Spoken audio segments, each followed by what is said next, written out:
जैसे ही वो गैराज में पहुंचते हैं तो देखते हैं कि वहां पे एक काले कलर का एक बैग पड़ा हुआ है और उसमें से कुछ सुनहरे बाल बाहर आ रहे हैं। डेली मेल्स की रिपोर्ट्स की माने तो उसने सबसे पहले उसकी अंतड़ियों को निकाला और उन्हें ग्राइंड किया। उसके बाद शरीर के छोटे छोटे टुकड़े किए और उन्हें ग्राइंड कर करके एक बर्तन में डालता गया।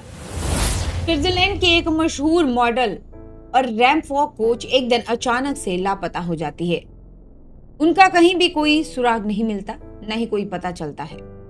अब गुमशुदगी की रिपोर्ट दर्ज करवाई जाती है और छानबीन शुरू की जाती है। क्रिस्टीना को ढूंढने में लग जाते हैं उनके पिता, उनके पति, परिवार वाले, दोस्त सभी। तभी पिता को मिलता है क्रिस्टीना का कटा हुआ सिर उनके ही गैराज में। लेकिन आखिर ये सिर यहाँ आया तो आया कैसे? नमस्कार दोस्तों, स्वागत है आप सभी का। और आज हम बात करेंगे स्विट्जरलैंड की मशहूर मॉडल और रैंप वॉक कोच क्रिस्टीना हत्याकांड के बारे में। क्रिस्टीना अपने परिवार के साथ स्विट्जरलैंड के बेसिल के पास स्थित बिनिगन नाम के एक पॉश इलाके में रहती थी। क्रिस्टीना स्विट्जरलैंड में हुए मॉडलिंग के कई खिताब अपने नाम कर चुकी थी। 2017 में क्रिस्टीना की शादी होती है थॉमस नाम के एक आदमी से। उसके बाद 2020 में उनकी पहली बेटी होती है और 2021 में दूसरी बेटी। शादीशुदा जिंदगी बेहद खूबसूरत चल रही होती है। क्रिस्टीना टाइम टू टाइम पे अपनी फैमिलीज, अपनी बेटी और अपने पति के साथ अपनी फोटोज सोशल मीडिया पे शेयर करती रहती हैं और लोगों को बताती रहती है अपनी दिनचर्या के बारे में, जैसे कि आजकल आमतौर पर होता ही है। लेकिन इसके बाद धीरे धीरे क्रिस्टीना और थॉमस के बीच में कुछ कॉन्फ्लिक्ट शुरू हो जाते हैं और वो दोनों अलग हो जाते हैं। अब क्रिस्टीना अपनी बेटियों के साथ में रहने लगती है और उन्हें स्कूल में पढ़ने के लिए भेज देती है। साथ में वो अपना काम जारी रखती है। थॉमस अब अलग रहने लग जाता है। अब ये बात है बीती 13 फरवरी 2024 की। ये दिन भी आम दिनों की तरह था। क्रिस्टीना अपनी दोनों बच्चियों को किंडरगार्टन स्कूल में छोड़ देती है और अपने कामकाज में लग जाती है। शाम को जब छुट्टी होती है तो क्रिस्टीना पहुंचती नहीं है। इस पर स्कूल वाले परेशान हो जाते हैं। वो काफी देर इंतजार करते हैं लेकिन क्रिस्टीना नहीं पहुंचती। वो उन्हें लगातार फोन कॉल्स किए जा रहे थे लेकिन आगे से वो कोई जवाब नहीं मिल रहा था और फोन बंद आ रहा था। अब स्कूल वाले चिंतित हो जाते हैं और वो फोन करते हैं क्रिस्टीना के पिता को। वो उनसे कहते हैं कि क्रिस्टीना अभी तक अपने बच्चों को लेने नहीं आई है और आप आके अपने बच्चों को पिक कर लीजिए। क्रिस्टीना के पिता आते हैं, बच्चों को पिक करते हैं और घर जाते हैं। जैसे ही वो घर पहुंचते हैं तो देखते हैं कि थॉमस यानी क्रिस्टीना का जो पति है वो पहले ही घर पे मौजूद है। इस पर क्रिस्टीना के पिता थोड़ा सा गुस्सा हो जाते हैं और सख्त लहजे में पूछते हैं कि आखिर वो बच्चों को लेने क्यों नहीं गया। अगर क्रिस्टीना घर पे नहीं थी तो कम से कम उसे तो पहुंचना चाहिए था। लेकिन थॉमस कहता है कि उसे नहीं पता था और क्रिस्टीना निकल चुकी थी बच्चों को लेने, तो उसे लगा कि वो लेके ही आएगी और इस बीच उसकी क्रिस्टीना से कोई बात नहीं हुई। लेकिन पिता कहते हैं कि क्रिस्टीना पहुंची ही नहीं है स्कूल में और उसका फोन भी स्विच ऑफ है। अब थॉमस अपने सास ससुर यानी क्रिस्टीना के पिता और क्रिस्टीना की माँ से अनुग्रह करता है कि आप बैठिए और हम साथ में खाना खाते हैं और उसके बाद क्रिस्टीना का पता करेंगे कि शायद हो सकता है क्रिस्टीना अपने दोस्तों के साथ गई हो। अब थॉमस और क्रिस्टीना के माता पिता खाना खा चुके होते हैं और रात को वो इंतजार कर रहे होते हैं क्रिस्टीना के वापस आने का। लगातार कॉल्स करते होते हैं लेकिन फोन अभी भी स्विच ऑफ है। क्रिस्टीना के पिता बार बार थॉमस को कहते हैं कि उन्हें पुलिस में गुमशुदगी की रिपोर्ट दर्ज करवानी चाहिए, लेकिन थॉमस उन्हें हर बात ये कहकर टाल देता है कि क्रिस्टीना हो सकता है वापस आ जाएगी। हो सकता है किन्हीं कारणों से उसका फोन स्विच ऑफ हो गया हो और वो आती ही होगी क्योंकि क्रिस्टीना इतनी लापरवाह नहीं है। अब पिता को चिंता सताती है और वो इधर उधर घूमने लगते हैं। घूमते घूमते वो क्रिस्टीना की जो घर का जो बेसमेंट होता है उसका गैराज, वो वहां तक पहुंच जाते हैं। जैसे ही वो गैराज में पहुंचते हैं तो देखते हैं कि वहां पे एक काले कलर का एक बैग पड़ा हुआ है और उसमें से कुछ सुनहरे बाल बाहर आ रहे हैं। क्रिस्टीना के पिता देखते हैं और उन्हें कुछ गलत होने की आशंका होती है।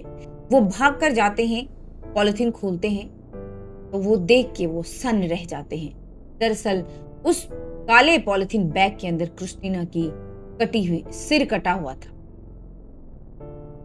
ये देखते ही क्रिस्टीना के पिता बाहर की तरफ भागते हैं वो थॉमस को न बता के लोगों, अड़ोसी पड़ोसी और सड़क पे जाने वाले लोगों से मदद की गुहार करते हैं। जैसे ही लोग आते हैं, आनन फानन में देखते हैं, तो जो कोई भी देखता है वो देख के सन्न रह जाता है। अब पुलिस आती है और कटे हुए सिर को, क्रिस्टीना के कटे हुए सिर को अपने कब्जे में ले लेती है और वहां पे छानबीन शुरू कर देती है। पुलिस को जो वहां पे मिलता है वो सच में चौंकाने वाला होता है दोस्तों। दरअसल वहां पे एक ग्राइंडर होता है, हैंड ग्राइंडर जो होता है, और इसके साथ ही जो गार्डन कटर होता है, जिससे माली जो होता है वो गार्डन को साफ करता है, काटता है, फूल पौधे पत्तियों को, वो कटर होता है। और वहां पे होता है मांस के लोथड़े, और उस ग्राइंडर के अंदर होता है पिसा हुआ मांस। और ये पिसा हुआ मांस किसी और का नहीं बल्कि क्रिस्टीना का होता है। अब पुलिस थॉमस को गिरफ्तार कर लेती है दोस्तों। अब थॉमस से पूछताछ शुरू होती है, लेकिन थॉमस पुलिस को कुछ संतोषजनक जवाब ही नहीं देता, बल्कि वो इस तरीके के जवाब देता है जिसको सुनकर पुलिस को लगता है कि शायद थॉमस मानसिक रोगी है। वो थॉमस को पुलिस कस्टडी में रखते हैं और उससे पूछताछ निरंतर जारी रखते हैं। पहले तो थॉमस बताता है कि क्रिस्टीना घर से निकल चुकी थी बच्चों को लेने के लिए, लेकिन उसको पता नहीं कि वो क्यों नहीं आई और कहाँ गई। ये सिर, जो कटा हुआ सिर है, और ये जो मांस के टुकड़े हैं, वो कहां से आए, किसने लाए हैं और किसने किया, उसको इस बात की कोई जानकारी नहीं। अब पुलिस सख्त हो जाती है और सख्ती से थॉमस से पूछताछ करती है। जब सख्ती से थॉमस से पूछताछ की जाती है तो वो टूट जाता है और अपना जुर्म कबूल कर जाता है। अब थॉमस पुलिस को जो कहानी बताता है वो कहानी कुछ इस तरह की होती है। थॉमस कहता है कि 12 फरवरी 2024 को उसकी और क्रिस्टीना की बहस हो गई किसी बात को लेके। अब ये कहासुनी इतनी बढ़ गई कि जो चलती रही। 12 तारीख को सुबह भी उन दोनों के बीच में कहासुनी हुई, दोपहर को फिर कहासुनी हुई, रात को फिर से उनके बीच में झगड़ा हुआ। अब आया अगला दिन 13 फरवरी 2024। क्रिस्टीना अपने बच्चों को छोड़कर घर आई और दोबारा पुनः उसी मुद्दे पर वो लोग फिर से बहस करने लगे। अब बहस इतनी बढ़ गई कि थॉमस अपना आपा खो बैठा। उसने क्रिस्टीना का गला दबा दिया। गला दबाते दबाते वो ये भूल गया कि शायद उसकी मौत भी हो सकती है, लेकिन जब तक उसने हाथ ढीले किए, अपनी पकड़ ढीली की उसकी गर्दन से, तब तक क्रिस्टीना की मौत हो। अब ये देखकर थॉमस घबरा गया। उसने लाश को उठाया और वॉशिंग एरिया में रख दिया। अब वो सोचता रहा कि आखिर वो लाश के साथ करे तो क्या करे, क्योंकि पकड़े जाने का भी डर था, निश्चित तौर पर डर था। अब थॉमस जो गार्डन कटर होता है उससे सबसे पहले क्रिस्टीना के शरीर के टुकड़े करता है, अलग अलग टुकड़े। डेली मेल्स की रिपोर्ट्स की माने तो उसने सबसे पहले उसकी अंतड़ियों को निकाला और उन्हें ग्राइंड किया। उसके बाद शरीर के छोटे छोटे टुकड़े किए और उन्हें ग्राइंड कर करके एक बर्तन में डालता गया।